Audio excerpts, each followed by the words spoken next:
Have you ever been judged for something you couldn't control? Black waitress answers a call in Chinese in front of a millionaire, and the next day, she's fired. You're fired. Clean out your locker and be out by closing time. The manager's words hit Maya like a slap in the face. Yesterday, she was the Royale's most efficient waitress. Today, she was treated like a criminal, escorted by 2 security guards while employees whispered in the corners. Want to know what happened next? Stay tuned to Black Voices. The real crime? Answering an urgent call in fluent Mandarin while serving the VIP table where Richard Callaway, CEO of Callaway Enterprises and a regular customer who spent thousands on expensive wines and stingy tips, was sitting. Why? Maya asked, her voice controlled despite the storm raging inside her. You know, I have the best reviews on the team. The manager, Paul, avoided her gaze. We received a complaint about inappropriate conduct and a potential breach of confidentiality. Mr. Callaway specifically mentioned your conversation on the phone. Maya almost laughed. 8 months at that fancy restaurant, balancing $200 plates with dignity while customers like Callaway treated her like furniture. All to pay off her student loans and help her grandmother with medical bills. So, I got fired because I answered a call from the embassy in Mandarin. A call about my application for a diplomatic translator position. Paul finally looked at her. It was unprofessional and it raised concerns. Concerns. Maya knew that code well. A black waitress who was fluent in Mandarin was a concern to men like Callaway, contract specialists in China who had probably never heard a genuine ihao in their lives. As she emptied her locker, Maya relived the moment. Callaway arguing animatedly about an acquisition in Sichuan province. Her phone vibrating with a call from the Chinese embassy, the urgency to answer because she had been expecting that call for weeks. Her brief conversation in perfect Mandarin, the sudden silence at the table, Callaway's look, first surprised, then calculating. You speak Mandarin? He asked when she finished the call. Yes, I studied at Peking University, she replied simply. Interesting. He exchanged glances with his assistant. Very interesting. That same night, confidential documents about Callaway's acquisition in Sichuan were mysteriously leaked. The next morning, Maya was guilty by association. No evidence, no chance to defend herself. As she walked out the back door, Mia felt the weight of familiar injustice. She had graduated with honors in international relations, spoke 5 languages, and yet she was serving drinks because no prestigious company seemed to have room for someone with her profile. Her phone vibrated. It was Professor Lin, her mentor from college. Maya, excellent news. I got a call from the embassy. They were extremely impressed with your resume and fluency. They want a second interview. Maya paused, taking a deep breath. I was fired today. An American executive heard me speaking Mandarin and assumed I was spying on his business. The silence on the other end was followed by a surprisingly relaxed laugh. Oh dear, what a silly man. What do you mean? He just made the most expensive mistake of his career. Do you know who the chief negotiator is on the Chinese side for the Sichuan acquisition? Maya frowned. No. Who? My husband, Deputy Minister of Commerce, and he was looking for someone just like you for the negotiating team. A slow smile formed on Maya's lips as she crossed the parking lot. What Callaway didn't realize when he saw her as just a suspicious black waitress was that call in Mandarin wasn't just about a job at the embassy. It was about a position that could put her directly across the negotiating table from him. And he had just given her the perfect reason not to make things easy for him. If this story of injustice, prejudice, and revenge has piqued your curiosity, be sure to sign up to find out how Mia will turn her unfair dismissal into the greatest opportunity of her life and Richard Callaway's worst nightmare. Maya watched silently as Richard Callaway cut the red ribbon inaugurating Callaway Enterprises' new Seattle office. Through the monitors at the hotel where she was waiting for her interview, the billionaire smiled for the cameras, boasting about how his new acquisition in China would revolutionize the American tech industry. This Sichuan deal represents a new era for our company, he proclaimed, unaware that his future negotiator sat just 3 floors above him, meticulously reviewing confidential documents. 2 weeks had passed since her dismissal from the Royale. 2 weeks of dizzying transformation. Not only had Professor Lin recommended her to her husband, Vice Minister Zhao, she had insisted that Maya was exactly the strategic advantage they were looking for. You went to Harvard and then Beijing. You speak Mandarin like a native of Sichuan. You understand the cultural nuances of both worlds. And most importantly, you know firsthand the kind of man Richard Callaway is, Lin explained during the introductory dinner. Deputy Minister Zhao, a man of few words and much influence, had simply asked, "What would you do differently if you were negotiating this deal?" Maya hesitated only for a moment. "With all due respect, sir, the environmental concessions in this contract are a trap. They appear generous, but they contain 5 legal loopholes that would allow Chinese regulations to be completely circumvented." Zhao exchanged a glance with his wife before sliding another document across the table. "And this clause on local hiring deliberately written to sound inclusive while allowing virtually all labor to be imported. A tactic I saw Callaway use in restaurant conversations when discussing previous projects."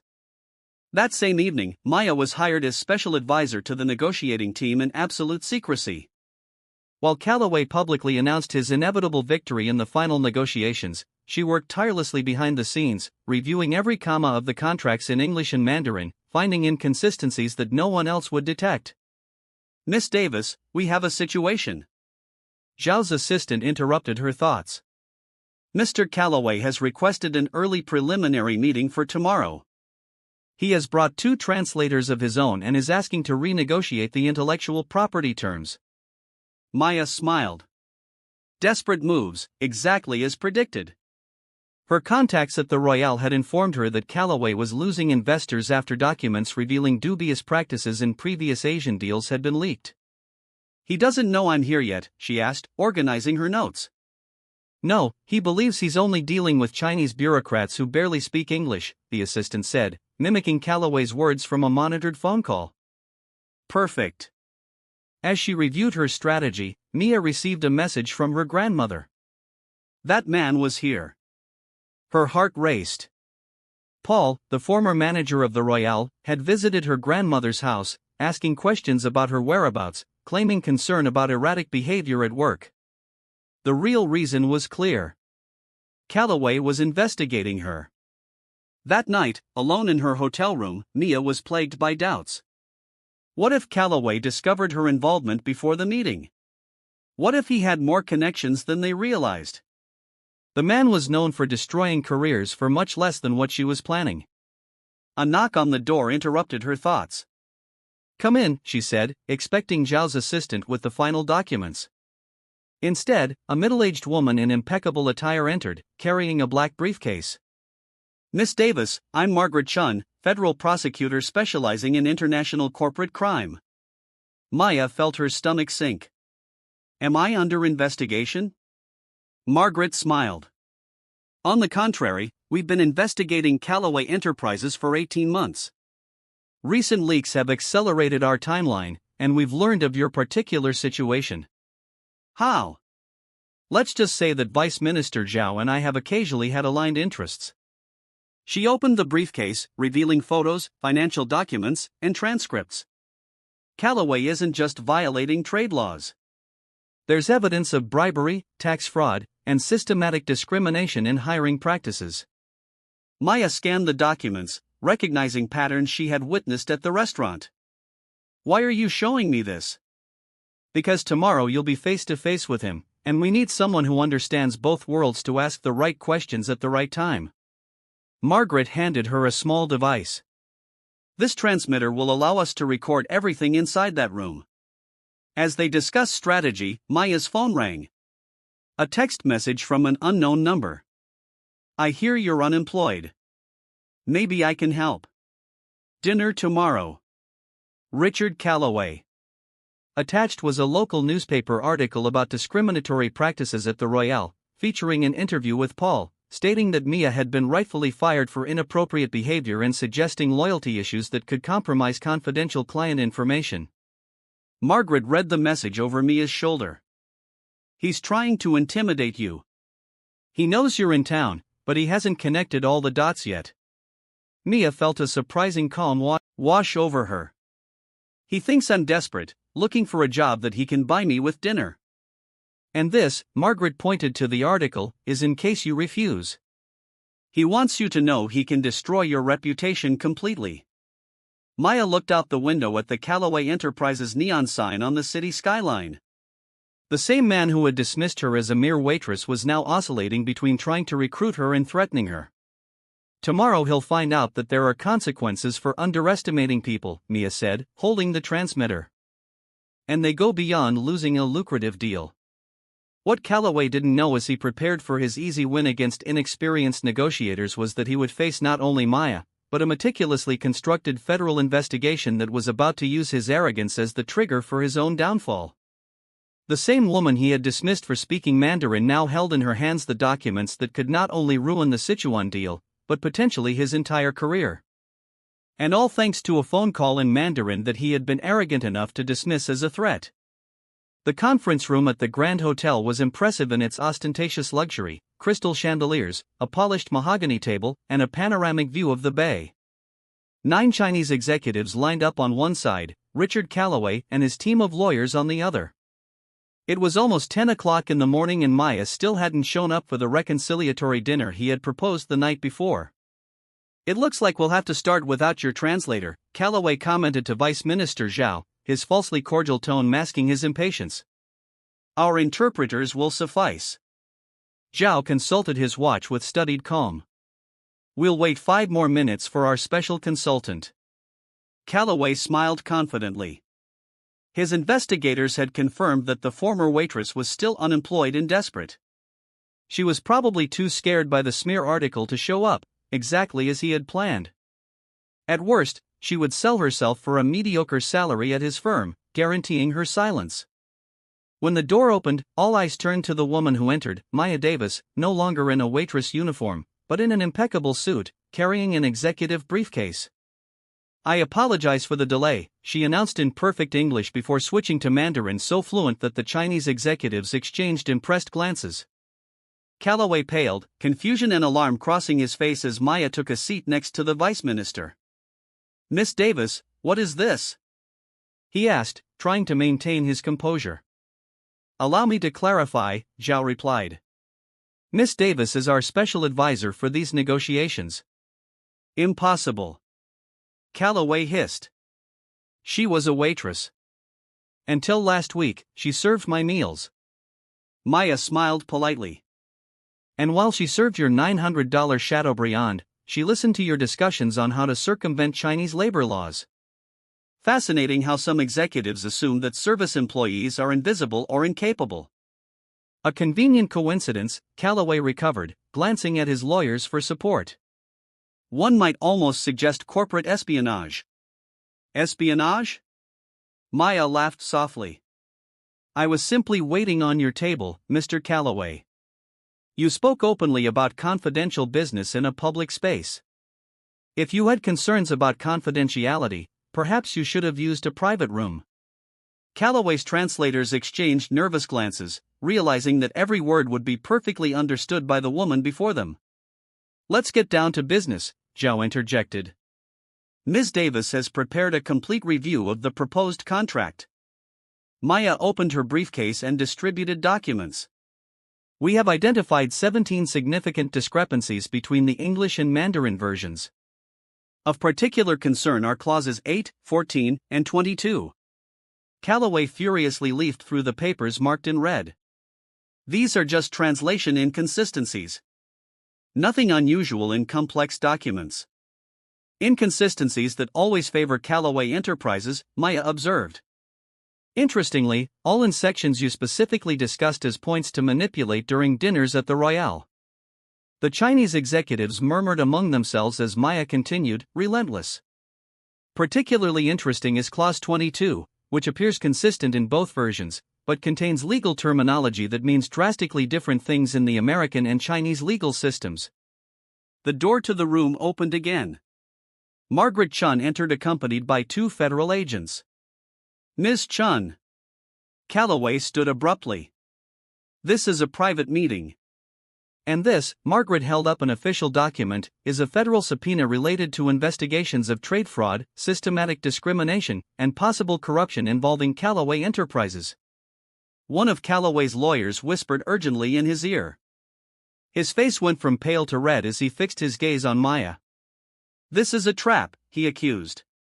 "All orchestrated by a spiteful waitress." "A Harvard-educated linguist with a specialization in Beijing," Zhao corrected. "Highly qualified to identify fraudulent contracts." Margaret placed her tape recorder on the table. "Mr. Callaway, we have a recording from last night. You offered Miss Davis a job while simultaneously threatening her with defamation if she didn't cooperate." "Probably doctored," he protested, but his voice trembled. "We also have this." Margaret slid a flash drive across the table, courtesy of Paul Mitchell, your contact at the Royale.